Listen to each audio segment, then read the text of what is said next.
Pemirsa, sebagai upaya menggalakkan ketahanan pangan, Bupati Aceh Tamiang bersama Ketua Persatuan Dharma Wanita, Kementerian Kelautan dan Perikanan Republik Indonesia melakukan panen raya udang faname di tema klaster percontohan Kabupaten Aceh Tamiang.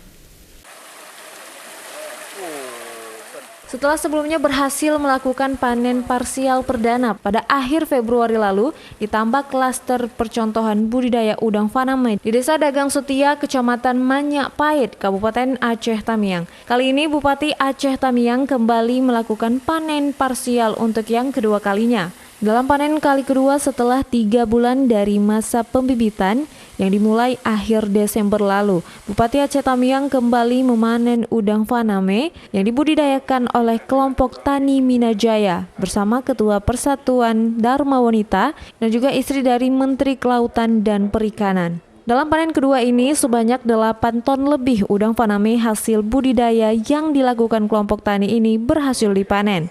Sehingga dalam waktu pemeliharaan selama kurun waktu 3 bulan, sebanyak 17 ton dengan nilai keuntungan 600 juta rupiah lebih berhasil diperoleh. Sementara itu, sejumlah budidaya udang faname ini sendiri merupakan bantuan dari Kementerian Kelautan dan Perikanan dengan memberikan sebanyak 2 juta bibit udang untuk dibudidayakan di Kabupaten Aceh Tamiang. Kita hari ini kedatangan Ibu Menteri, Ibu Sekjen, dan 5 istri Dirjen KKP datang ke Aceh Tamiang untuk menyaksikan panen kedua parsial. Alhamdulillah, udang kita sangat bagus panen kedua ini. Panen pertama dulu size 90, sekarang sudah dapat size 45.